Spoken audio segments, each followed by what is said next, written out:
915 to H-Town, from the Panhandle Plains to the Valley, and everywhere in between. This is the 50/50 Podcast, powered by College Promoters USA. Join me, Hector Cano, as we cover the Texas high school club and college soccer landscape, along with an inside look at the college soccer recruiting scene. The 50/50 Podcast is a platform about the people and for the people who are dedicated to the beautiful game. Here we go. It's another edition of Inside Texas High School Soccer. We are powered by our proud partners, College Promoters USA. They are America's premier college prep program and high school student athlete marketing service since 1997. Located locally in the San Antonio area, you can find them in the Ventura Plaza Shopping Center. But you can also find them on social, on Twitter at SATX Recruiting, as well as on Instagram at College Promoters USA. And you can also get more information on what they're about and the many cool things they're doing on their website at collegepromotersusa.com. I am back. I am joined by the Obi-Wan Kenobi of Texas high school soccer, as I call him, Mr. Papa Socceritis, Coach Rafa Castorena. Rafa, how are you, buddy? Pretty good. How are you doing today? Hey, man, I'm great. I'm here. I'm with you. We're talking Texas high school soccer, ready to go. What's new before we kind of dive in? What's the latest? What's new? What's your take on things? We got plenty to talk about, of course, but what's new? No, just noticing it's been a crazy few days since after bracketology. And like I said, we had fun, like I said, doing the bracketology, doing the analysis. Like I said, it's just breaking down the games and so forth. And we're not always perfect, but hey, at least someone has to do it, which is us. And like I said, I think we're the only ones that do it. But we want to, like I said, we go good quality analysis about all the matchups and so forth. But we did have some bracket busters, I know, which we're going to get into further down the road. Yeah, we definitely got some nailed some bracket busters for sure, and got some wrong along the way too. Of course, it's inevitable. It's it's predictions, it's picks. You're not going to get it right, but I am saddened to report that we totaled up the numbers from last week's bracketology, and we came up, what was it, about 30 minutes short of breaking last year's record, 29 minutes short, something like that. So 2 years ago, we set the benchmark of 6 hours, 19 minutes. I forget how many seconds of our bracketology show from 2 years ago. And then this year, as for those of you that tuned in, we did it. It was broken up into what was a total of, how many segments was that again? That ended up becoming, that was 6. So was it 6? Yeah, 6 segments. 6. 4A, 5A, 6A on each side of the house, boys and girls. And we came up, I think it was 5 hours and 50 minutes. I think it was what it was, or something like that. So yeah. So it was lots of fun. Big takeaway. What were your thoughts on our format in terms of, obviously it was very cool to be able to do it there with, Steve opening up his home to us for our makeshift studio there. Great, just great accommodations. And then as well as Harry putting everything together on the bracket side, and then me running the audio. We figured out what the audio was, unfortunately, with a 4A girls side, so our apologies for that. But what was your take on our format in terms of doing it live, and how we kind of broke it up? Yeah, I think the way we do it live, is just just giving our analysis, as far as our background with a lot of the teams and so forth, keying on on big matchups and so forth. And like I said, there's comments about well, there should be seeding and this and that, whatever. 1 week, one district might not be as good as this other district, but right, you still have to play the games. And there are some teams that prove people wrong as far as this whole the seeding thing. Just because you're a 4 seed doesn't mean you can't be a 1 seed or 2, vice versa. And like I said, we saw plenty of that these last few days. Mm-hmm. And then also, I think the way we broke it down to, I think the 6, that way people can go back and look. I know that what we doing it was during school and during practice. Yeah. So it allowed, a lot of the players and coaches to go back, even the parents too, to watch, especially a specific segment, whether in 4A, 5A, 6A, boys or girls, they were able to, it's made it a lot easier for them to look over what we, were recorded right. for those episodes. Right. Yeah. No doubt. It was good. It was lots of stuff to be learned. I mean, the cream ultimately rises to the top, if you will, but we know we're going to get some some upsets along the way, and it's the tournament. That's how it works. And I was speaking with our good friend Hoops Mike, right? Mike Youngblood over at Texan Live, and he's the voice of the Lake Travis Cavaliers. I was speaking with him yesterday, and he was telling me how, in speaking with some of the folks tracking their data at Texan Live, that their numbers are for viewers are trending higher for soccer than they are for some of their sports, their big sports, right? Mhm. So that just kind of goes to prove the chaos and the fun and I call it the real March Madness, if you will, right? So yeah, so lots of fun. So we got a lot to get to on today's show. We're gonna talk about the by district and the area rounds. We're gonna look ahead at the regional quarterfinals. Then we're gonna also look at we're gonna give out our game balls and our team sticker awards. But before we do that, we are going to go ahead and bring in. He is the head women's soccer coach of the Davenport Wolves. He is Coach Ben Morrison. Coach Morrison, how are you, sir? Hey, I'm great. How are you? Doing great, man. Doing great. Glad to have you here. You were joined along with Coach Rafa and myself. Happy to have you here. And, let's dive right in. Tell us what has life been like since the tournament started last week. Yeah. Thanks for having me. Since it started last week, it's been busy. It's been tough. Yeah. First round was pretty interesting. But really, when we got to the second round on Monday, that was the big decider, because we were going against Livonia, who had won their district, and we wanted to prepare as much as we could as possible. And they came out. They're a very well coached team by Manuel over there. They came out with a game plan in the first 10 minutes. They dominated the game for sure. And then props to my girls for being able to get out of the funk and adapt to the way that they were playing. And they found the pockets, and from then on, after the first 10 minutes, we were able to find our rhythm.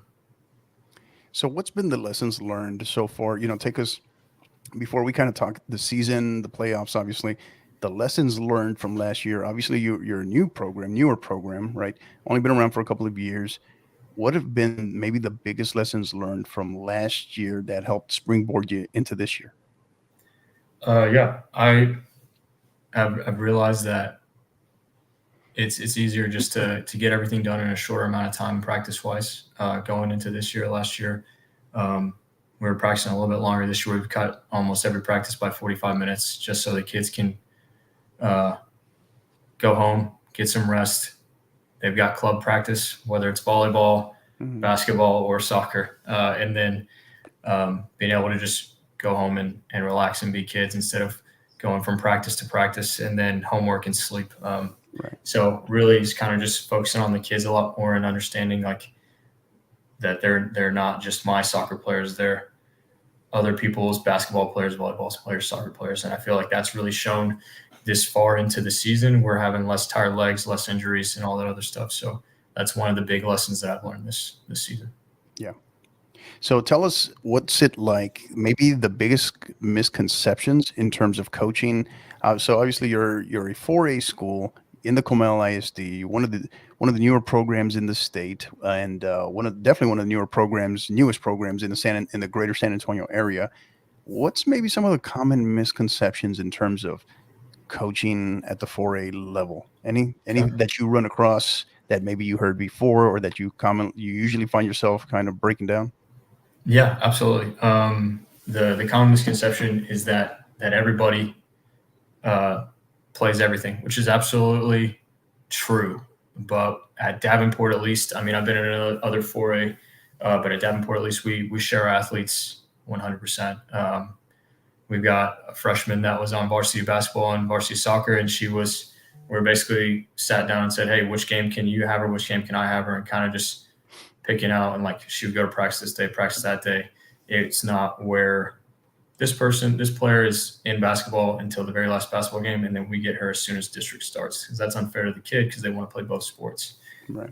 Same thing with track. We've got 7 track girls right now that are doing track and soccer. And you say 7? Yeah. Was that 7? Yes. Yeah. Wow. Okay. Yeah. It's a little busy. Luckily, Brandon Davis, the girls track coach at Davenport, and I work really well together and are probably the two most relaxed coaches on the Davenport coaching staff. So it's easy to schedule the kids and get them in and out of soccer and track easily.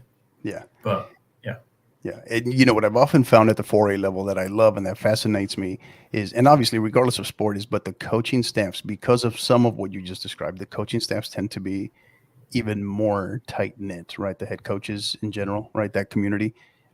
absolutely. Yeah. So we look into this season, Coach. Take us through.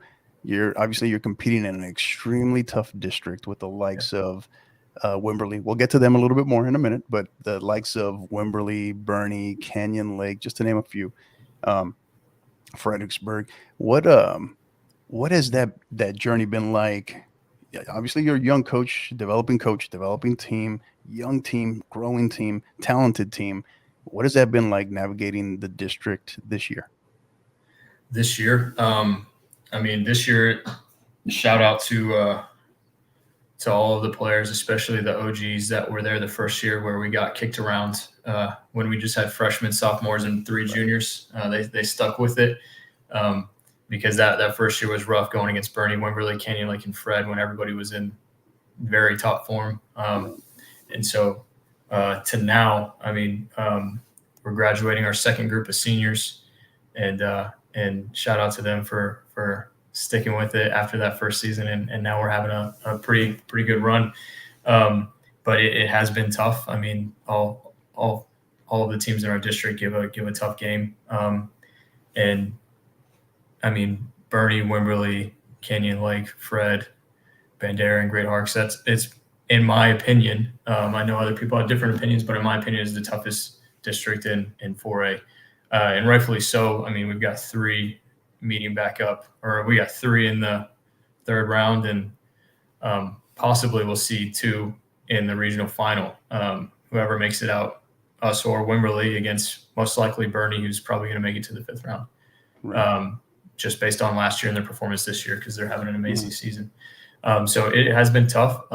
Definitely a lot of planning and preparing for the kids for each team, because everybody's got speed, but they've got it in a different place, and everybody has their own sort of tactic to win the game. And so that's what makes it really interesting. It's not 8 teams that all play the same way. It's 5 or 6 teams that play differently each time we show up. And so it's always interesting, and it's a very fun district to be in because myself and the girls feel prepared up to this point. I mean, we've played Wimberley twice. We tied them the first time at Wimberley, beat them 3-2 at our place. And so it's going to be definitely a fun matchup. And I think I'm confident that whoever wins this game tomorrow against us in Wimberley will advance to the 5th round. Nice. So so take us through that. You have an experienced team, but still a very young team, right? So how do you navigate that? You're playing a Wimberley. So you play Wimberley in the regional quarterfinal this Thursday, 7 p.m. Canyon Lake. Did I get that right, Coach? Yes, sir. Yeah. So you're seeing an opponent, a district opponent, and you're seeing them for the 3rd time, and it's kind of, sort of, but not really the rubber match, right? Because you beat them once, you drew with them a second time. What's the approach to that leading up to that game between? And that's a short window too. That's a short turnaround, right? So what's the approach to that? We are kind of just treating it like another district game. I feel like that's the best way to do it. Is we play this team twice. Neither team's going to change something drastically going into the 3rd round of playoffs, because it's too late to do something against a team that is going to have a very big game against you. Because every time we play Wimberley, it's a matchup, and it's a lot of fun. And so I think both teams are just going to come out and play their games, and I would expect Coach Nichols to bring his A game with his team, because he's a great coach and has a great group of players that are very talented. So I'm very excited to see what we do tomorrow, because it's always fun against Wimberley. Yeah. It's a well coached group. It's a very, very, very physical, well coached group, and Coach Nichols will definitely have them ready. That's a squad I got to see up close and personal a couple of months ago as well. He's done a great job there, fitting in his first year there. So, so tell us. I asked last week or 2 weeks ago, or last episode of Inside Texas High School Soccer, we had Coach Daryl Knight of Leander Rouse. He was on the show with us, and I asked him, so I'll ask you as well. These are kind of some of the things that I tend to find interesting. In terms of your district, right?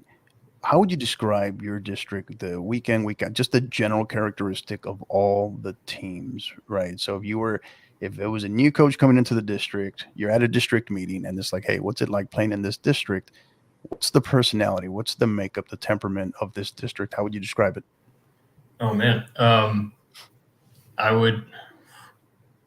That's a tough question, but I would say that Bernie's always going to be the confident constant. They're always going to put on a great show. They're always going to pass and move, and they're always going to be a contender.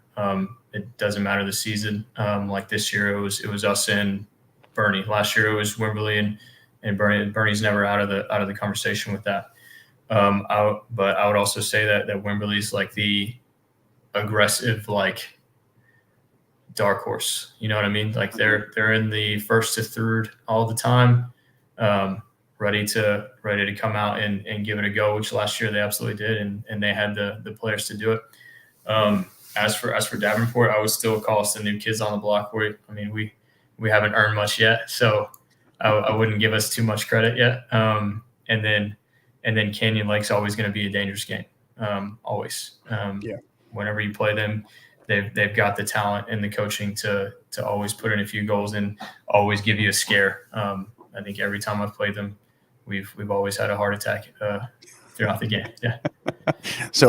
So characteristic heart attack, right? That's how you would describe this district. Absolutely. All right, perfect. Yeah, that's all you had to say, Coach. That's all you had to say. So, all right. So tell us, we start getting ready. You're getting ready. That's tomorrow, right? You're facing Wimberley tomorrow. The makeup of this team, what makes this team different this year? And maybe tell us a little bit of maybe a couple of players that we should know more about, just in general, maybe the state of Texas should know more about. Absolutely. This year, what makes us different than last year, we graduated 4 seniors that really had a huge impact on the team. So it was difficult to fill their shoes, but we were able to do it pretty well this year. We've got a lot of freshmen coming in that had to take on big roles. Two of those freshmen, actually 3 of those freshmen, one being Abby Simon, who usually plays our 9, was the girl that doubles with basketball, which was really tough getting her in. Emily Wash is a center midfielder that usually is always working hard defensively, and then will on a tear just dribbles through 3 people and is able to get rid of it. Other freshman would be Isabel Templeman, who's our freshman goalkeeper, who had some big shoes to fill from our senior Isabel Molina last year. Mm-hmm. And she's done it. She's kept us in a ton of games, and props to her for coming in as a freshman and owning that role. As for players that we don't know, we all know about Riley Reisdorf, who's got 44 goals on the year and just having an outstanding year. And she's had 6 goals in playoffs so far. So having a great year as always, and is always our constant of is going to work 100% and do everything she can to either set other teammates up or put the ball in the net. As for other players, it would be probably Ireland Sands, who's played our 6 for the past 2.5 years. And then after Bernie beat us 3-0, I kind of had to revamp some things and put her out at left wing. And she ended up scoring 20 goals in 8 district games. And she has been playing lights out as a senior. Yeah. So, nice.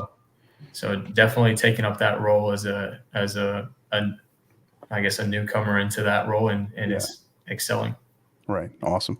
And just a quick teaser, more to come later in our show regarding one of your very own that you just mentioned in Riley Reisdorf, who you're right. She's been having a great season. So I got one more question for you, Coach, and then we're going to go ahead and let you go. But before I do that, I wanted to kick it over to co-host here, to Rafa, see if maybe he had anything for you, any thoughts, any questions. Rafa? Coach, nice to meet you, Coach. How do you, as far as your coaching style, how do you what style is it similar to as far as some of the professional coaches out there, whether Premier League, La Liga? Who do you look up to, and they kind of mirror that when you're with your team? Man, that's something I've never thought about. I mean, I can't even compare myself to anybody that's professional. Oh, stop being humble. No, Stop being no, humble. no. So I don't really model it after anybody. I'm kind of just going back on what I've learned and what I've seen coaches that I admire here that I actually have personally met, and kind of just making it player centered, giving the players a ton of freedom. I'm not a big X's and O's guy where it's like, hey, they've got to be here at this point, and then you like it's the game is situational, and it bothers me when coaches on the sidelines are telling players what to do right then and there in the moment. Because when we put it in my team's perspective, I'm telling a 14-year-old girl exactly what to do on the field. If I'm never there, or if I'm not there or in practice and kind of trying to watch her play, she doesn't know what to do anymore. And she needs to be able to do that by herself, and build that soccer IQ and decision making in the game. So that's my big thing is I like to let the players play, and if it's something that I'm seeing multiple times, then I'll step in. But one of my biggest things is that I'm not a yeller. I'm never going to yell at a kid because I want them to love the game and I want them to have fun. Yeah, it's cool to make mistakes, and we'll address it if you keep making the same mistake. But it's all about fun. That's why we're here. Yeah. Do you ever have parents come up to you and ask you, why don't you yell? Because that's the way I coach too. I just sit down, let them think. And I've had parents from when I coach clubs say, why aren't you yelling at them and this and that? So there's no need to. Let them figure it out. If I need to step in, I'll. Yeah. So how do you explain that to the parents about? I say the exact same thing I said to you. It's just like we want to build their soccer IQ, and we want them to grow up to love the game. Right. We don't want kids going home, because some kids go home to parents that yell at them in the car. We don't want that to be in game and after game. So we want them to have fun the entire time. Yeah. Well said. Well said. Last question for you, Coach. Tell us a little bit, what is the community like there, Davenport community? Because I know it's a very strong, athletic, supportive, great community. What is it like right now there for you all, supporting having both you all and your boys squad, both in the regional quarterfinal? What is that buzzing more than normal? What's that like? Yeah, it's amazing. Coach Watson, Coach Parade on the guys' side have that team like in form. They adapt very well if something isn't going right, and they are very well coached. And props to the guys for being amazing players. They've got Mark over there, Mark Terrazas and Logan White, who are making things happen. They've got youth and Blake Townsley and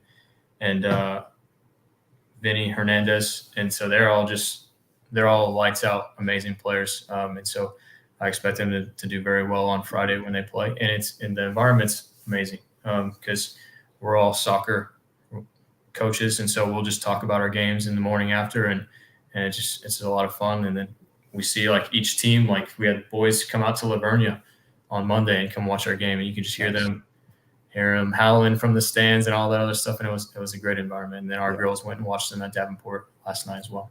There you go. Well done. Awesome. So nice big shout out to your boys squad as well. So congratulations to them as well. And so before we let you go, Coach, any final thoughts, thank you, shout outs, anything you'd like to share with anyone, your community, before we let you go? No, yeah, just thanks everybody for the support, and moving forward, I know Davenport's making a huge run in almost every sport. Shout out to our girls golf team that just won their district and is moving on. They got first, second, and third on their side, and that's insane. It's unheard of. So shout out to them, and then everybody else that's going on. Yeah, awesome.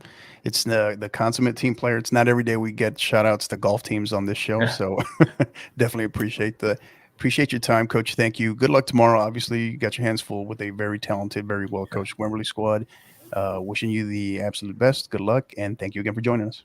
Awesome. Thanks, guys. Take care. Bye-bye. All right, man. That's. No, it's great. That program's under great hands. Absolutely. Great hands there. And I think in the, whether this year, I know definitely next year, they may be one of those teams that is going to be a contender, to get into the state tournament. I'm sure, they're going to have their hands full tomorrow, but I think they can pull it off. It's going to be a great game.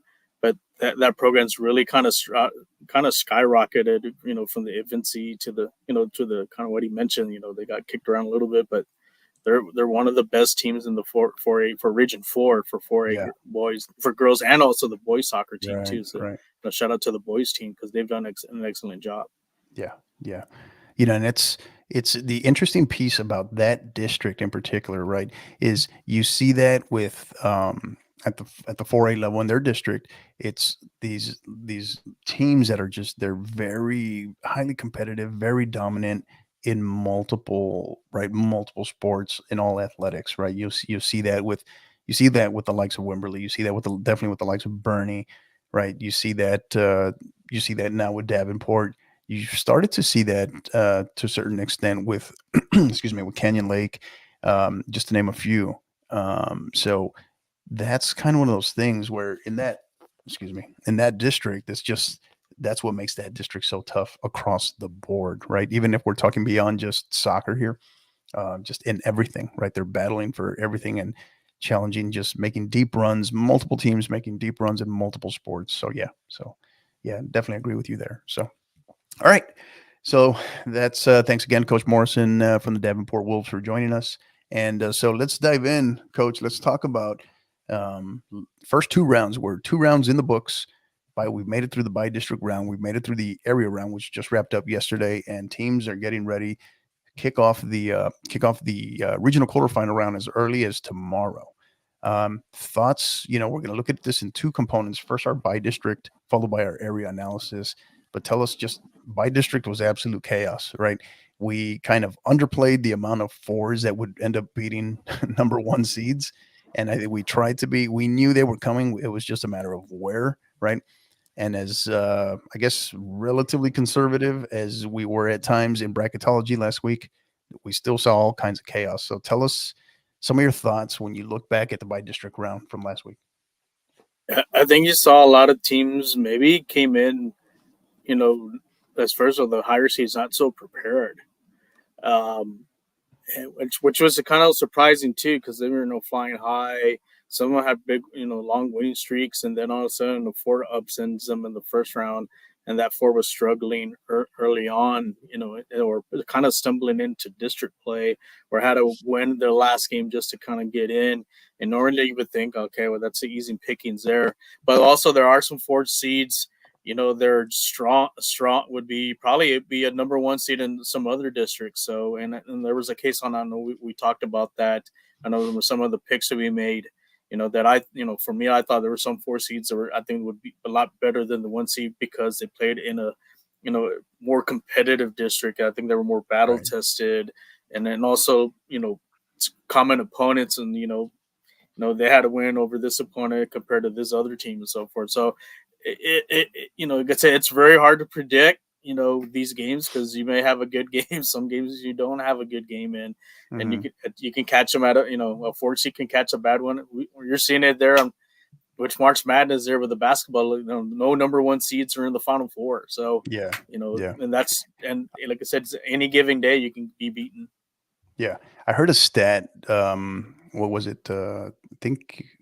Was it Monday? I think it was Monday. I heard a stat talking about, just basketball talk here for a second, but the men's basketball tournament there was no McDonald's All-Americans and no top 30 projected draft picks in this Final 4, which was like unheard of, like a first time it's ever happened. So yeah, I mean, you're here now. We're trying to make picks here at the high school level, which is incredibly tough because you just don't know who's going to show up, right? You just don't know at any given time. There was some number 4s over number 1s that I kind of liked, and in last week's bracketology, and I know you, Steve, kind of gave me the side eye a couple of times, right, with a couple of those, and then it was the same thing the other way around. There was a couple where you kind of went out on a limb there, and I was like, I don't know, man, I don't know, but sure enough, right? So it's impossible. It really is impossible. But was there any that you really want to highlight at the bi-district level that stood out to you the most? There was quite a few of them, like especially there's one, like I mentioned, about the 4A girls here, actually in Region 4. There's one that we thought was kind of going to get eliminated in the first round, and then all of a sudden they've been on a roll, and I'm going to mention them. It's the Alice Lady Coyotes out of District 29 4A. They actually beat Hidalgo 7-3 in the bi-district round, which we didn't really see that happening. We thought Hidalgo was going to, to kind of take care of business. They've been one of the better girl teams in the Valley for 4A, and all of a sudden, I think Alice said, like, you know what, we're going to turn things around. And kid you not, they actually ended up winning their area round game too as well. So they're actually facing the district champions from 29, Calallen. So Calallen might be, maybe probably swept them during the district season. They might be a little sweating on here on this upcoming for the rubber match here. There the you little go. trilogy. Right. So, you can't, so Calallen can't take them for granted what they did in the district season. Alice is hitting all cylinders there. So that's, like I said, one example we saw there has really kind of turned it up, into the playoffs. Right. Yeah. For me, the one I can't stress it enough because there was so much going into it. But I know you and we had talks offline, and even before and after last week's bracketology. And there was one that I just kind of felt funny about, and even then I knew it was a reach because the other team was so highly touted. But on the boys' side, 6A, Stony Point over Austin Bowie, right? That was one that this Stony Point team, and and we'll talk about them more later, but that was one that that was kind of a jaw dropper for a lot of people, right? Yeah. And I know that game was a real physical game. And actually, I went to the Stony Point game last night with Brandeis, which I'll get into a little bit later. Right. But, I think, they mentioned about Bowie, they knock off Lake Travis and win the district title. And, you're thinking, hey, we got this. We should probably be the favorites to win Region 4. And then Stony Point had something to say, kind of threw a monkey wrench. I know it was a real physical game. Right. There were some cards there because I did talk to some players after the last night's game about, they were missing a couple of the players, and like I said, but they were able to find a way. They had a game plan and they executed it, and I think they just went in with an attitude, refused to lose, and ended up pulling off probably one of the biggest upsets, in high school soccer here in Texas. Yeah, no doubt. So any others you want to hit on, particularly in the bi-district round? Any shout outs, anything that got your attention before we move on to talk a little bit more about last night's recent games in the area round? Yeah, there are some other ones, like kind of little bracket busters here. I'll mention, especially like on the girls, so on the boys side, I'm trying to kind of look through here.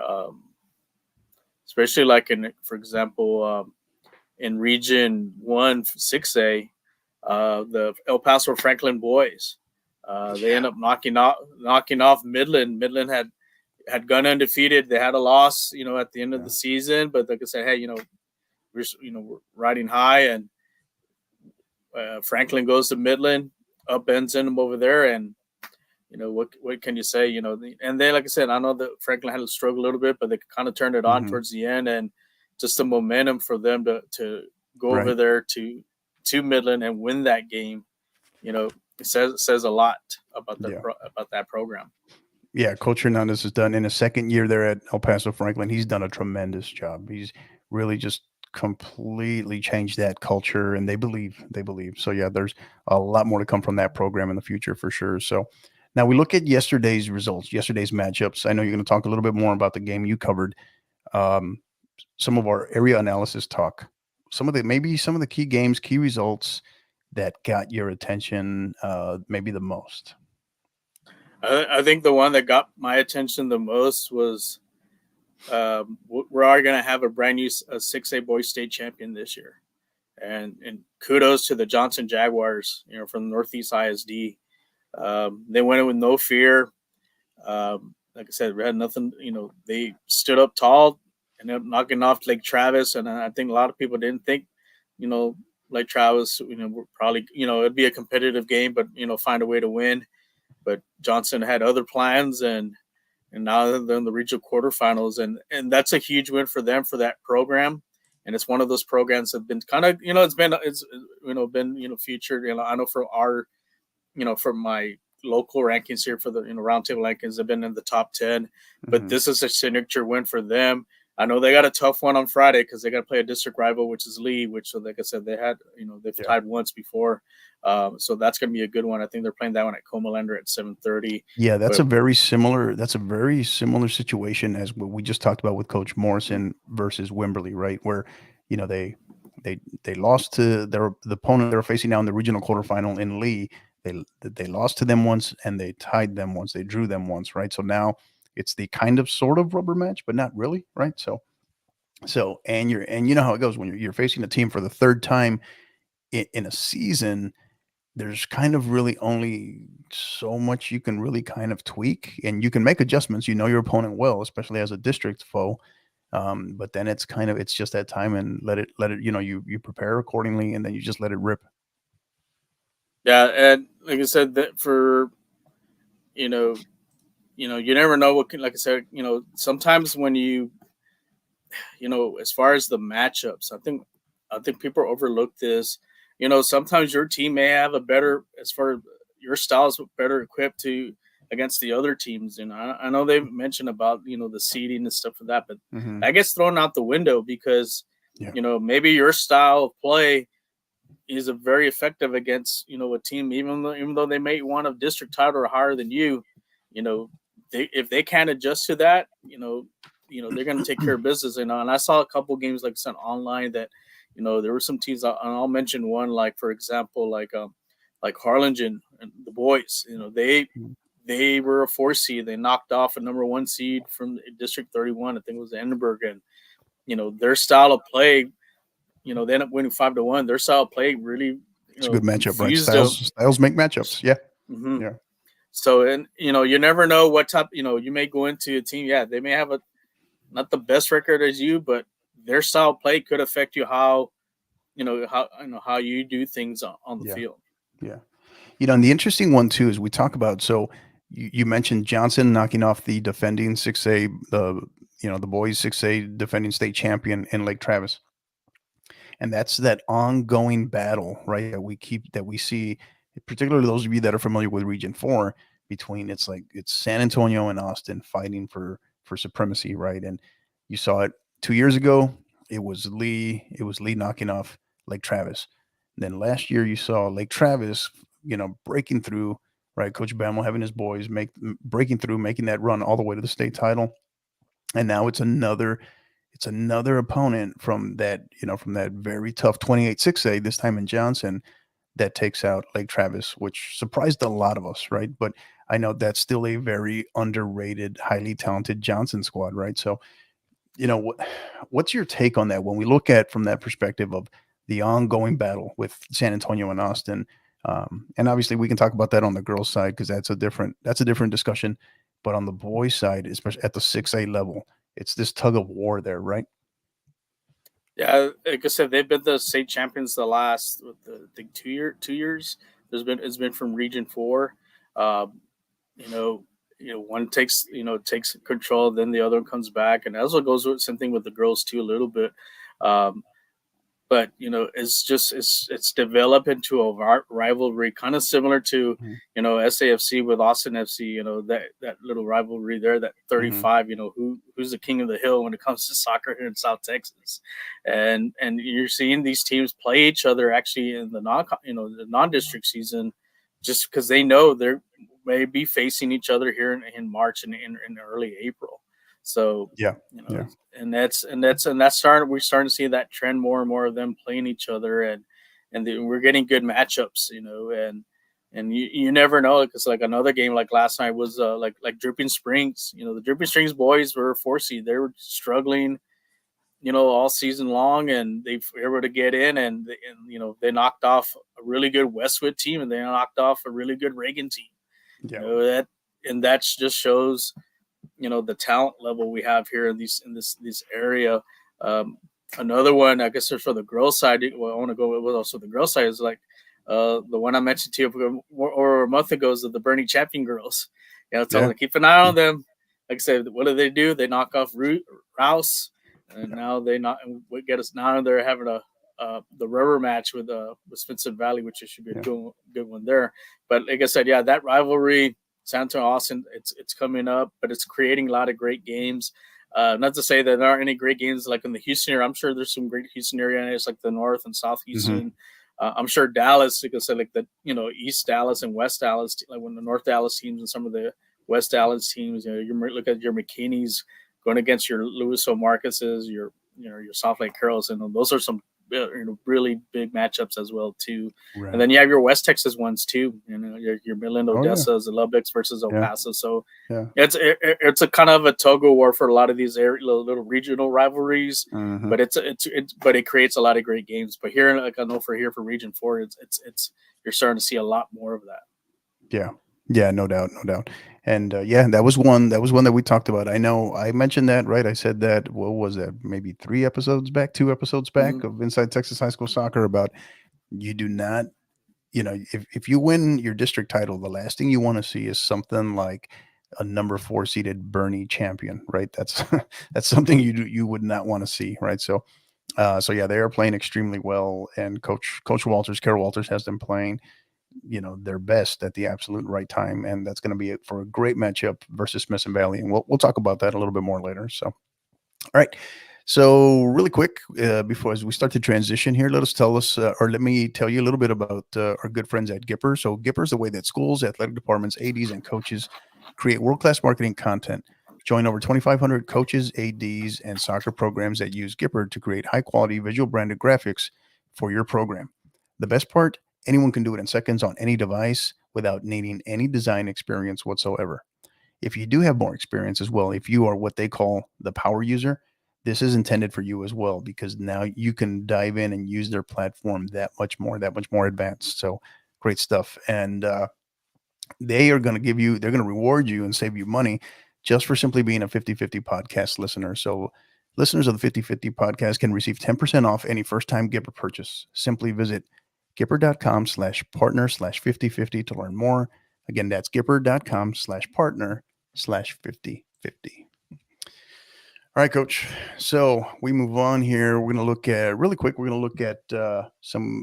look ahead, I should say, our regional quarterfinal preview. So what we want to do, because we could make this a 5-hour episode right here, right? If we wanted to. But so we're going to highlight maybe some matches that with some backstories that we may know, or that have us kind of excited, that we're intrigued by. It doesn't matter whether it's it doesn't matter what classification, doesn't matter which side of the house, boys or girls. Tell us, let's dive in a little bit. So I'll start us off. I'm going to cover 2, one on the 4A side, one on the 5A side, both girls, both on the girls side. But first one that I kind of want to talk about a little bit, their names already come up a handful of times in this podcast, but it's the Region 4 Bernie facing Region 4 Class 4A girls. Bernie taking on the Burnett Bulldogs. Burnett's been one, as you know, Coach. That's one that I've been kind of talking about throughout the year. Keep your eye on, watch them closely. This team is for real. District title. They've had a phenomenal season. That game is scheduled for Friday, 5:30 p.m. at Canyon Lake High School. So Canyon Lake's going to be hosting a lot of great matches over the next couple of days. What's your thoughts on that one? This is probably the game Burnett kind of cements himself as one of the probably quote unquote powers for Region 4. This is probably going to be their biggest test. I know they beat a couple. I think I believe when it was Salado, I think on a warm up game and so forth. But yeah, it was a warm up game. But you're going up against a team that's been on a roll even since last year. They turned it up, and Bernie's turned it up ever since they finally got that monkey off their back and beating Wimberley to advance. And even though they got knocked out in the state tournament, this team's been on the roll. I know they've had a couple losses, but those losses are against some really quality teams, right, or like in 6A. So it's Bernie's battle tested. Can Burnett, take that next step, and knock them off. This is going to be a key game, and it's not going to be an easy game. But if you have a chance to be out there in the Canyon Lake area, enjoy it, because it's going to be one of those barn burner games before we get to the regional tournament. Yeah. Yeah, no doubt. Coach, we talked about it. We've had him on the show here on the podcast. Coach Jeremy Shannon, he's definitely got him and his coaching staff. They have the Greyhounds ready, and this is a Burnet squad that is full of confidence, believes in itself, and I think they are not going to be an easy out. I'll say that. So, next one I wanted to highlight, 5A girls. Probably, and this is not hyperbole. I believe this. Probably the biggest girls match that has taken place in the city of El Paso in maybe a generation, at least 15, 20 years, maybe somewhere in there. And you have it's going to be the regional quarterfinal matchup in 5A Region 1, El Paso del Valle versus the El Paso Andress Eagles. That game is slated for Saturday, 11 a.m. at Eastwood High School. So that's huge. You have two El Paso squads, and on the girls' side, this is what you've kind of been running into out of El Paso, is one of them breaking through into this round or beyond this round, right into that regional tournament. We've seen it a little bit with the Sanelli girls, right, who have really been coming up. But to see two El Paso teams playing each other in El Paso for the right to go to a regional tournament at the 5A level, it's kind of a very, very big game. One of the biggest games they've seen in a long, long time. What's your thoughts on this one? Oh, that's going to be, like I said, probably the biggest game they've had out there in a while, besides the boys. We've had some, boy games, like involving Del Valle and Bel Air, right, even right. East Lake. But for the girls' side, this shows progress for them. Usually they maybe, for them, I think the brick walls, maybe the second round. For them to get to the third round has shown that the El Paso girls soccer, programs have now taken another step, and hopefully out of this, whatever they do in the regional tour, whichever it's Andress or Del Valle, hopefully they have a good showing.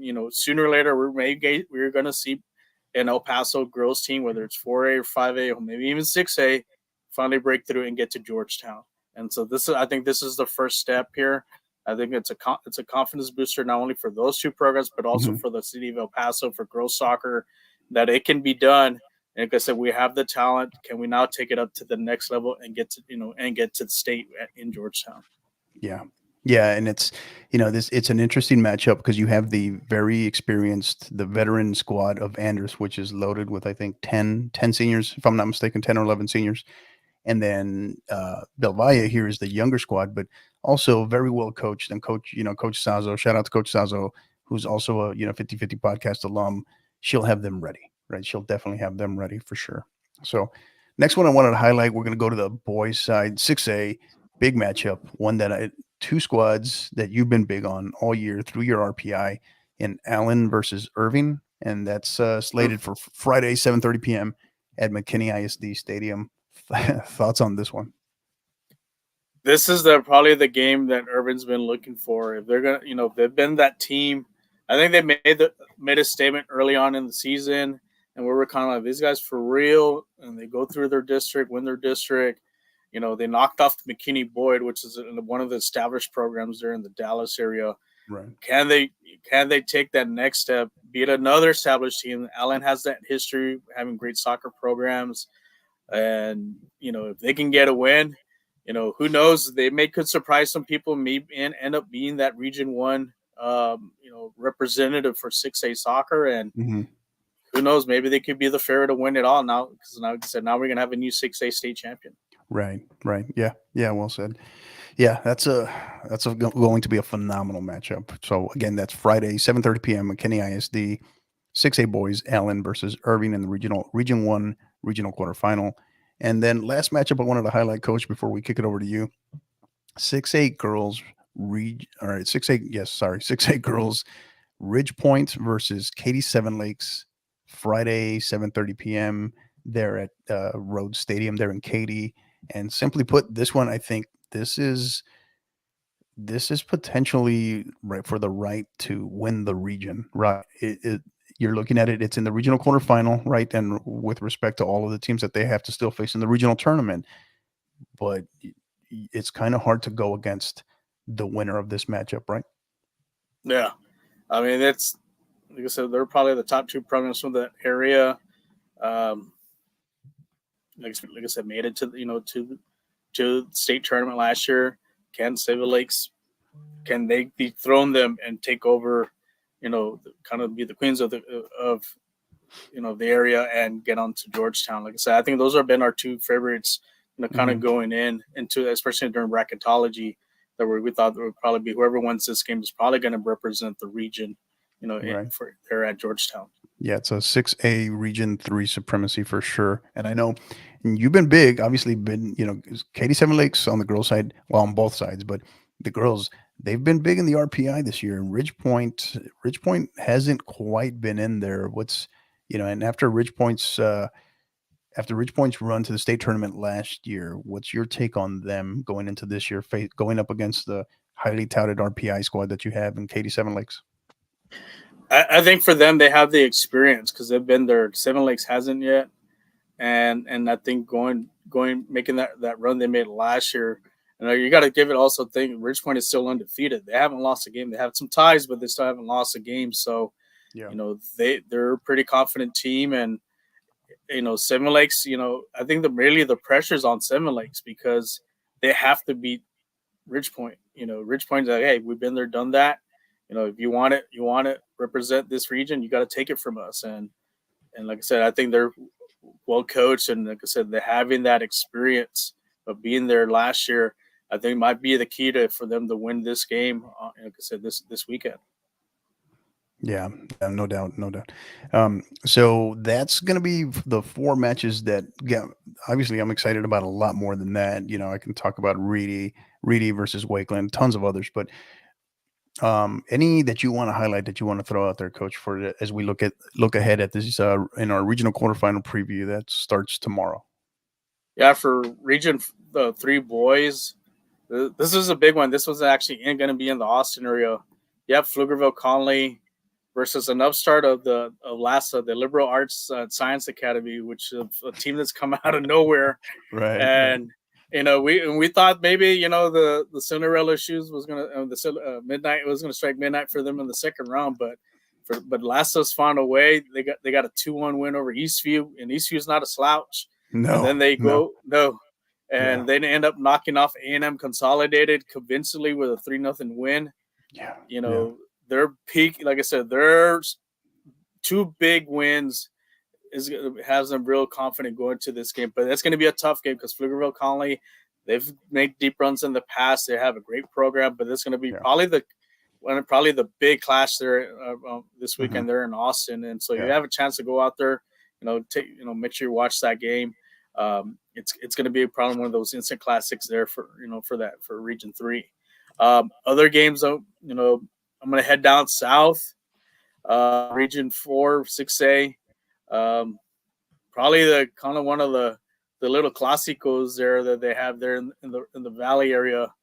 You have Brownsville Porter for 5A. You have Brownsville for 5A boys. You have Brownsville Porter versus Sherryland. I purposely didn't pick that one because I knew you would. It's a great matchup. Great matchup. That's a key matchup. That's like one of the Clásicos there. 2 teams have won state. Like I said, Porter's got a couple state titles. Sherryland's got a state title.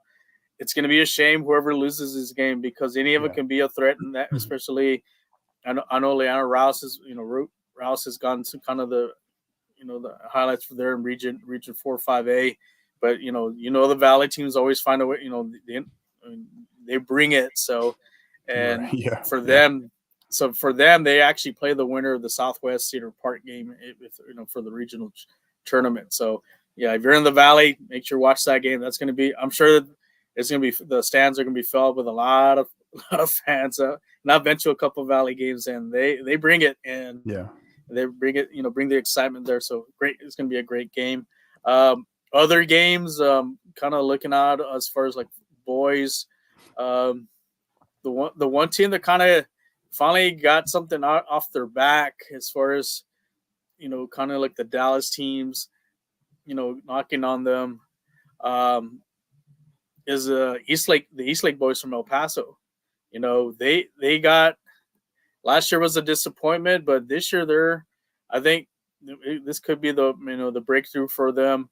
They had some big wins. Like I said, I don't know, they knocked out San Angelo Central, but they had a big win against South Lake Carroll, and it's kind of been their nemesis the last couple seasons. And like I said, they have a big game against Euless Trinity. I'm not sure where that game is. More likely probably be in Midland. It's on third. Like I said, it's a Thursday game. More likely on the third. So they can get a win on this one. This is an opportunity to finally to break through and get to the to the regional tournament. And then other key games, like I said, for the girls' side, I know the boys from Diamond Hill get all the pretty much all. Actually, I'm trying to look at the brackets. Hold on one second. Well, I'm going to mention a kind of an upstart team, and I had them on an honorable mention, the West Plains teams from the Canyon, from the Amarillo area. Yeah. First year program. Now they're in the third round of the playoffs, but they're going to have a tall task playing against Wichita Falls. Yeah. Shout out to, I'm glad you mentioned them too, because that brought up a point. So the other day, I think it was Monday, I was listening to, was it Texas Football Today, right? Dave Campbell's Texas Football Today. They were interviewing their football coach, right? Of course, they were interviewing the football coach, and in the middle of his interview, he stopped everything and gave a big shout out to his girls team, right? The girls soccer team. So, and I don't ever recall listening to, the Texas Football Today, and there's a football coach / AD being interviewed, and he's giving a shout out to his girls soccer team. So that was pretty cool. Stopped me in my tracks as I was working. So anyway, shout out to West Plains, but go ahead. Yeah, that's going to be a good game. Probably the biggest game for them so far. If they can knock off, like I said, Wichita Falls has the history, right. Especially on the girls' side, making deep runs. But for a first-year upstart program, fresh out playing, being on varsity, they didn't play JV last year. Like I said, if they can get this win, to get into the regional tournament, is going to be great. And who knows, maybe that'll keep them going along. I know they still have some tough ones. There's Salado State out there. You still got Stephenville. That'd be a great regional final between Stephenville and West Plains. That'd be a matchup to see, in for Region 1 for 4A. So that's another one. And then another team, another surpriser team that, we talked about and I haven't talked about, and we didn't give them much credit in the bracketology, but for region, for the 4A boys, Wilmer Hutchins out of nowhere. Yeah. They now in the third round, they got Salina next. And Salina was the regional state finalist last year. And Wilmer Hutchins maybe having them a little nervous there for that game this weekend. And you got to give it to them because they knocked off, quite a few, tough teams. Like, for example, they knocked off, I'm trying to look through this little bracket here. They knocked off a really good Ranchview team. They knocked off a Nevada community team who we thought was going to face Salina. Yeah, exactly. So Wilmer Hutchins, like I said, that versus Salina is going to be another. I'm still saying as far as name wise, this is a big game, but I think it's going to be a big game for them because this could, if they can get this win over Salina, it's a signature win for their program, and they're going to be very dangerous. And if I'm teams like Palestine, I kind of be looking behind my shoulder for them because they could knock them off, later deep in the rounds. Yeah.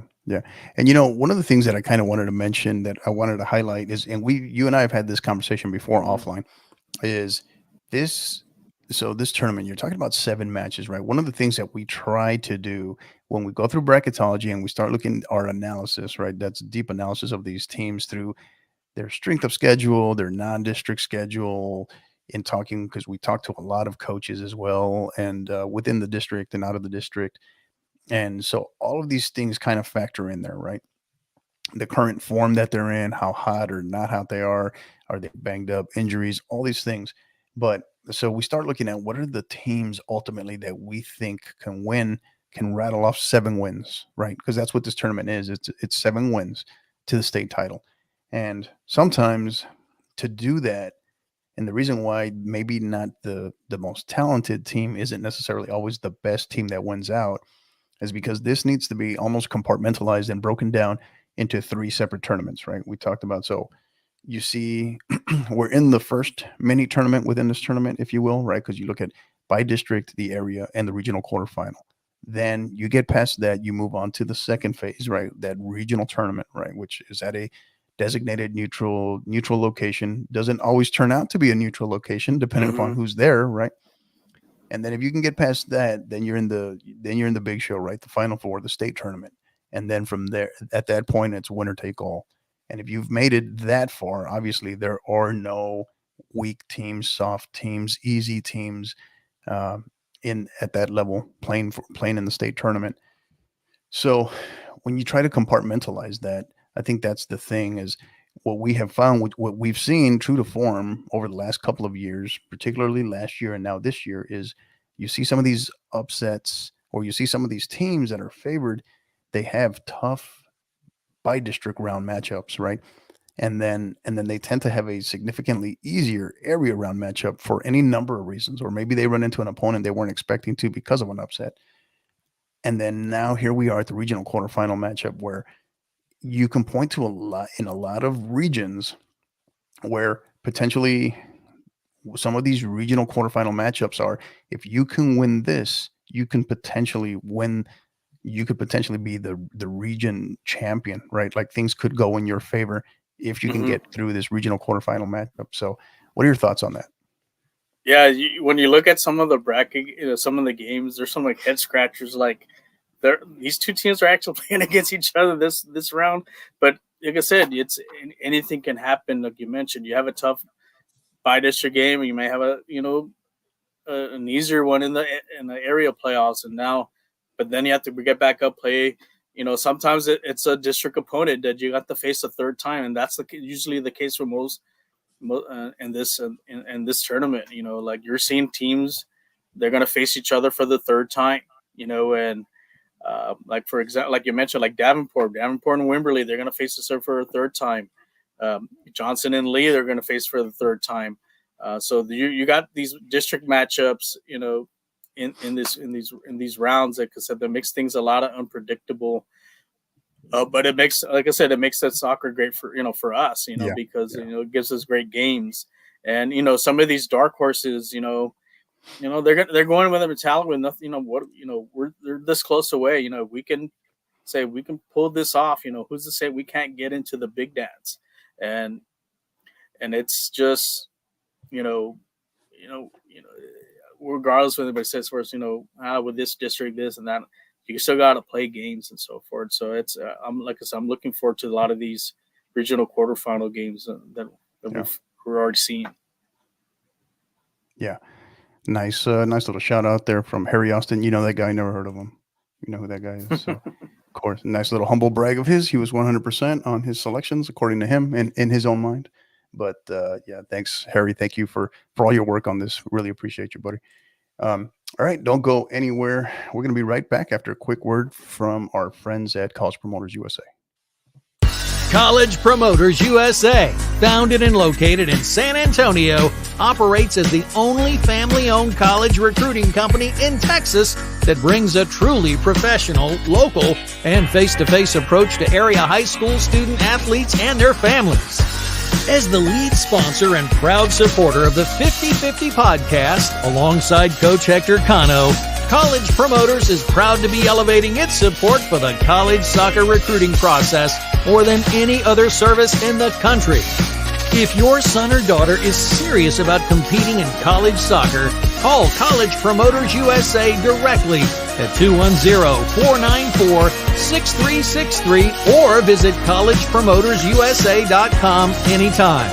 College Promoters USA, the best investment a parent can make in their high school student athlete.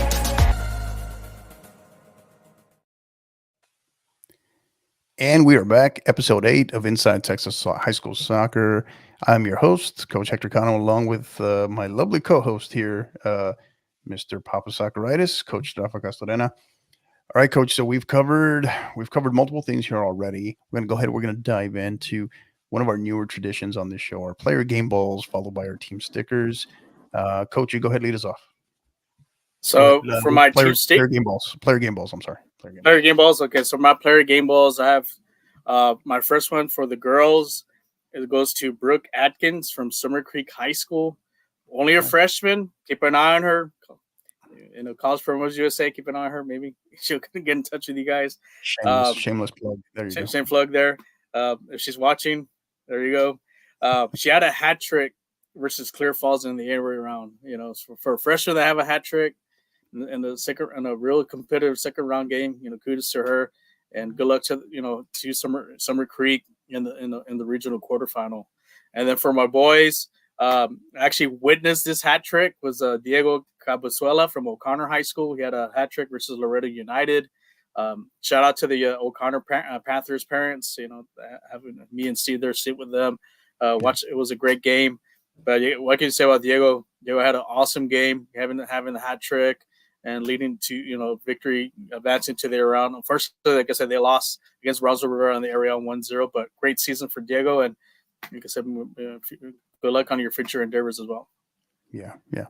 Great shout out. Great parents there at O'Connor. Phenomenal booster club, right? So, and thank you. I know, as you told me, they had some kind words, some nice words to say about us, right? So thank you to them. Really appreciate their support. So player game balls, mine, and kind of sticking with part of that Davenport theme that we have today, right? So mentioned it a little teaser earlier, and one that we've been kind of big on since earlier in the year, and definitely gotten our attention. She's been shining at the 4A level, the same district we've been talking about, Riley Reisdorf out of the Davenport Wolves, Davenport High School. 6 goals, as Coach mentioned earlier, right? As Coach Morrison mentioned, 44 goals on the season, 2 matches so far in the playoffs, 6 goals coming up big for the Wolves. And I know Coach Morrison's going to need her tomorrow versus Wimberley's for sure. So, big time players show up in big moments. So yeah, so big shout out to Riley. Well done.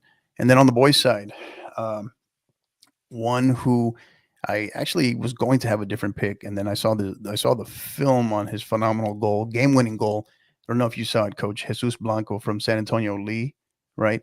So had the game winner last night versus Round Rock in just an unbelievable game-winning goal and kind of a heartbreaking goal if you're a goalkeeper. Unfortunately for Round Rock, I felt for him, who had played a great match.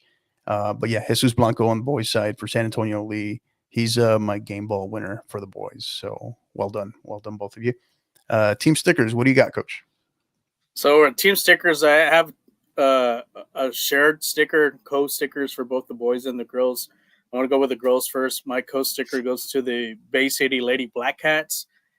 They're on a tear. Keep an eye on that team. They're on Region 3. Love the memes on there for their. We need to get a social media account stickers, because they would. I think they would win every week. Yeah, so shout out to them. Like I said, advancing to the original quarterfinal. Like I said, I think they're going to be one of the favorites. I think they're in a collision court with Lumberton, so that should be an awesome game. Like I said, in the regional round. And then my other team sticker is the Midlothian Heritage girls. Moving up to 5A. I know they had a little struggle there in the district season, but they've gotten some 2 quality wins, and very dangerous team. And they look good too. They look good too. They look good. Yeah. So keep an eye on them. They may pull a shocker, and maybe they'll on the collision course with Midlothian, and who knows to say, maybe they not only get into the state tournament from last year in 4A, maybe be the first team to go to the state tournament in a 5A back-to-back years. So. Yeah, and the thing with them though too is, like, yes, it's in their first year at 5A, but so much of that core is back from last year, right? And it's in their blood, it's in their culture, right? In terms of they show up, they expect to win, right? They expect to win. That's how they handle themselves. And Coach Slav's got them prepared as well. So very, very well coached, very talented team. So that those expectations, it doesn't matter what classification you put them with them, that those classifications and that culture, it travels with them. So yeah, great job. So for the boys, I have also a co-sticker. One is going to go to the Harlingen Cardinals, the boys soccer team. Two big wins, knock off a district champion Annenberg and Cotomides. And then last night they knocked off my alma mater. They were down 2-0. They came back and won 3-2. No button tonight, man. No button. No alum air horn tonight. Sorry. So they, like I said, a comeback win for them, and now they face Brownsville Rivera, which is in their district. It should be a great match too. Brownsville Rivera shouldn't take them lightly because, like I said, they got 2 quality wins, so it should be a good one there in the Valley. And then my other co-sticker is going to go to the game I saw last night, the Stony Point Tigers. What can you say about them? Knocking off Austin Bowie, knocked off another great team last night here at Ferris against Brandeis, and now they face, I think, Dripping Springs here in the quarterfinal game. A winnable game for them too. It's going to be a great, two fourth, fourth seeded teams facing each other here in the quarterfinals. Never thought they would have thought I know this in the first place. So it should be a good one. And now that either one has an opportunity to punch their ticket to go to here at Comalander next weekend. Right. And so for me, team sticker awards on the girls' side, women's soccer side. They're a team that I've already spoken to about, that I spoke about briefly earlier, and been big on them. You're my witness all year. They've got their toughest test of potentially what could be their toughest test of the tournament, short of them running into maybe Salina, is again the Burnett Bulldogs. Right. I don't think anybody quite saw the success that they've had, the dominant success they've had through their district. Here they are, they've been very solid in both their by-district round, their area round matchups, and now here they are, regional quarterfinal, playing against the Bernie Greyhounds. So they will not be an easy out, but that's going to be a fun match to watch for sure. So, and then I know normally we don't do this, right? But on the men's soccer side, we try to avoid doing this, but I've been so impressed with them as well that I know both you and I went ahead and did it. So I also wanted to recognize my team sticker award, also going to the Stony Point Tigers, just because I've been that impressed with them. And my honorable mention here was really the Johnson Jaguars after the huge result they got yesterday versus the defending state champions in Lake Travis. But Stony Point, if you saw our tweet from yesterday, we even put it out there, is Cinderella a Tiger, right, in the Stony Point Tigers. So now here we go. We got an all Tiger matchup as they will be facing the Dripping Springs Tigers in a regional quarterfinal matchup. What's your thoughts on that? Well, we could also have a Cinderella as a Jaguar too. Could be on Friday too. Yeah. The all Tiger quarterfinal. It's going to be a bar burner for a game. But you got to also remember, Dripping Springs as a 5A boys, they made it to the state tournament last year. Actually, they made it to the final. So those kids know they're battle tested. Even though they moved up a classification, they know they've been there, done that. So they have. I think that's the edge they're going to have over Stony Point, who had probably, I think it was one of the first times they made it this deep in the playoffs. So, but you still got to play the games. One thing I know it hurt Stony Point last night. One of their star forwards did get a red card, so he's going to be out. Right. So, but I think they still have enough. They still have some dangerous players, for their team. But it's going to be a great game tomorrow on Friday. They're in Austin, in the Austin area. Who do you like in that one? I think Dripping Springs. I think that loss of their forward, number 9. I forgot. I got his name. For Stony Point, you mean? Yeah, for Stony Point. Losing him, he was really one of their workhorses up. Kind of push. He gave fits to Brandeis as far as in the attacks. I think losing him does hurt him a lot. I know they are getting some players back from the red cards from the Bowie game, so maybe that'll help out. But I think losing him they really need somebody to kind of get into the attack, take shots, be physical. I think that's going to hurt them, and that might come to an advantage there for Dripping Springs. Not to worry about that, but still able to defend some of the other players. But like I said, it's going to be a close game. If Stony Point can get a lead, I think with the same formula they did the last 2 games, Mhm. I think they can pull this off. But I'm gonna give Yeah. the edge a little bit to Dripping Springs here. Yeah. So yeah, well said, well done. Good stuff. And so as we start wrapping up here, Coach, we start transitioning here. So that's going to do it for our Game Ball Awards as well as our Team Sticker Awards. Let me tell you very quickly about our good friends at Global Scarves. So Global Scarves, we partnered with them about a month ago or so, and they've provided us. I know Coach Rafa doesn't have it up behind him yet, doesn't want to blindfold El Gato, but as he's displaying there, if you're hearing this, obviously you can't see it, but if you're watching this, our brand new scarf, courtesy of our good friends at Global Scarves, and there'll be more to come on that because we will be gifting some of these scarves as well. But Global Scarves is a top provider of custom knitted scarves, beanies, and other fan merchandise in the U.S. All merch is fully custom with free design services and free shipping on all orders.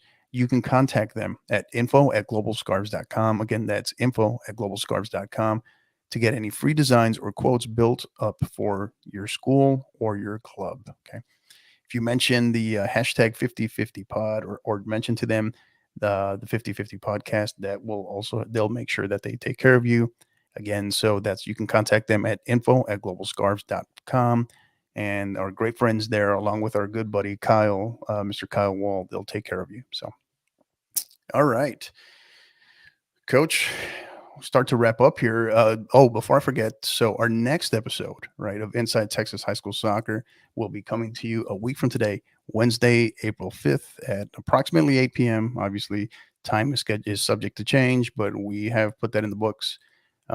Wednesday, April 5th, a week from today, where we will look at, obviously, we'll talk about regional quarterfinal results, and it'll be our regional tournament preview as we'll be heading into the regional tournaments at that point. So thoughts on that, Coach, as far as going into regional tournaments? Anything?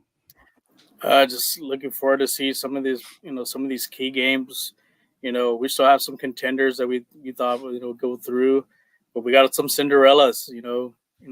There's a clock strike midnight for them, or do they continue on and get to the dance? So it's looking forward for this weekend. Like I said, I'll be at hopefully I was a couple games. I know for sure I'll be one at Friday night, which I'll announce on the San Antonio Soccer Roundtable. And we'll probably do an audio cast as well, like we did last night. Mm-hmm. But there's some key games for sure here in San Antonio, but also statewide. And so looking forward to those. Yeah. And so you go ahead and mention that. That was the next piece I was going to mention.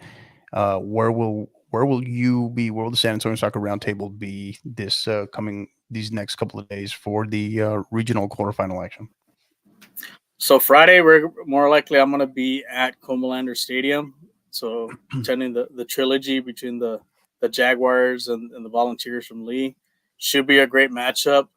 We'll see how, like I said, can Johnson build upon that win over Lake Travis and finally knock off Lee and continue the journey. And I know a lot of I've seen comments. They've been sleeping on them, and I don't think anyone's sleeping on them anymore. And I think they're a very dangerous team, very talented team, and I think they have enough. And like I said, I think they do have enough to go through and even get to Georgetown. So it's going to be a great game on Friday night here at Comalander. Gotcha. Yeah. And we will be, so the 50/50 podcast will be in attendance for Friday's matchup. I can't draw a blank here. I want to say it's 7 p.m., 7 or 7:30. I want to say 7 p.m. Smithson Valley and Bernie Champion. So 26 5A, I should say 26 5A matchup. Another match where they're meeting for the third time, right? So, and should be a phenomenal matchup. Bernie or Smithson Valley being the current district champion, and Bernie Champion being the 4th seed coming out of that district, who has gone on a great run, who is probably easily in their best form that they've been in all year.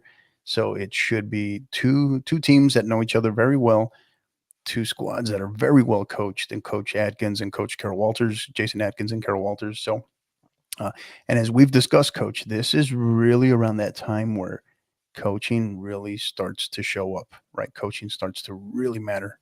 Not that it doesn't before, but now when you get into this stage, this is where it starts to show up as well. especially in those tight situations, right? So, so yeah, should be a phenomenal matchup. But we will be there this Friday, March what is that, March 31st. Again, Smithson Valley hosting. This will be at Smithson Valley versus the Bernie Champion Chargers. So great stuff. That's going to do it, Coach. Let's go ahead and let's wrap up. Stoppage time. Any final thoughts, messages, thank you, shout outs? What do you got for us? Yeah, I just want to follow on your message about the coaching matters. At this stage, you have to have that coaching pedigree to really also help your team again on some sticky situations. Some of the coaches have been in some of these battles, and like I said, some of them have gone these deep runs, so they know what it takes. And it's like a chess game. Who's going to make the right moves, who can adapt to the styles of play and take advantage of those. So it's good. Like I said, it's going to make things a lot interesting these next few weeks, all the way when we get to the state tournament. And then just like I said, thank you and Steve and Harry for the bracketology. I had fun. Thank you, Steve, there for hosting us there. And then also thank you, also like I mentioned, another thank you for the O'Connor parents from on Tuesday night. It was great to last Friday night, and thank you for them. And then also everyone else of leaving comments for us on Twitter, Instagram, Facebook. We can't we can't thank you enough, for all the support. We want to give you quality coverage of high school soccer, going to the games and, giving you quality interviews and so forth, so we're glad that we're doing this, because it like I said, Texas high school soccer deserves this coverage, for all the players, not only here in San Antonio, but also statewide as well. Yeah, for sure. And thank you. I agree with. Although I'm a little saddened that you didn't wear your scarf, man. I thought you were going to be wearing it today, but. And I got to represent the New Jersey. We got to cover that garbage crest on jersey. Cover that garbage crest in your jersey there. So you got the wrong one. Hey, it's my first club team that I coached for, so got to give them love. But yeah. So no, definitely, I agree with you. Thank you to Steve and Harry, all of you. It was great. It was fun. Had a blast. It was definitely went by fast for sure too. There was, as usual, more work that went into the prep leading up to the day than the actual day. The day was fun, went off great. Obviously, we had some minor technical difficulties in the beginning that none of us knew why, but then we were able to sort that out. So our apologies for that. But it's like we said, never perfect, but we're always working to get better in our commitment to cover the sport and to help, and our commitment to you all as well. So. My thank yous, or my stoppage time, my final thoughts are going to be, so I got two pieces. One, first and foremost, or I shouldn't say first and foremost, just first, I just wanted to say lots of thank yous to a lot of just friends, fellow coaches, colleagues, that have reached out and just, they've checked in with me and have said kind of, congratulated me on my time, because you hadn't heard, not returning to my current coaching role at St. Mary's Hall. And St. Mary's Hall, want to thank them so much. They've been great. The administration, the community, my phenomenal parents there, and most of all my players, right? Going to miss them greatly and love them to death. Wasn't a easy decision for my family by any means. But for everybody that's reached out and checked in, thank you. And and of course, the second question that I get is, where are you going? Where are you going? Where are you going? And that's TBD. More to come on that. Hopefully sooner rather than later. But still, that is still being worked on. And second thing is the one that I think I really wanted to discuss is for seniors out there, seniors that are playing. You're not guaranteed. You're not guaranteed to make the playoffs every year. You're not guaranteed to make a regional tournament, let alone a state tournament every year. We've seen in some cases where some of our athletes, they make a state tournament their freshman year, or they win a state title their freshman year, and then they never go back, right? Because as freshmen, that happens, and you think that, hey, this is going to happen every year now. And so nothing's ever guaranteed. And one of the things that I love to see, it doesn't break my heart, but I feel for them, and I love to see at the same time, is you see a lot of the seniors who play their final matches and they give kind of their little shout outs, their thank you notes, their goodbyes to Texas high school soccer. And it's one of the things that makes us different, makes our sport different, right? And it's they've often said, one of the saying goes that the difference between club and high school is that when a player plays their last high school game, when they take off their jersey for the last time, they cry, right? It means that much to them. So, and no shame in that whatsoever. So that's one of those things to just kind of wanted to say, enjoy it, particularly the seniors, right? Enjoy it, whether your journey ends at the regional quarterfinal round or your journey has just recently ended. Just think back that nothing is ever guaranteed, and there's a ton of more teams that didn't make the playoffs. So enjoy the moment, right? Enjoy your teammates, enjoy your coaches, enjoy the journey. So, but yeah, that's going to do it. Coach, thanks again for your time. Really appreciate you. Really love being able to do these with you. And other piece, shout out to Steve Sanchez, our newest member of the team. Wasn't able to join us tonight because he's actually getting ready for the Mike Taylor show barbecue cook-off, right? So he's getting ready for that this weekend because they are going to do, it's a very great event, and it's all in support of Kids for the Salvation Army. So shout out to Steve as well, who would have loved to have been here with us, but he couldn't. So Steve, we're thinking about you, buddy, and we miss you. So, all right, that's going to do it. So for our listeners, our supporters, thank you for everybody, our sponsors, everybody, our team.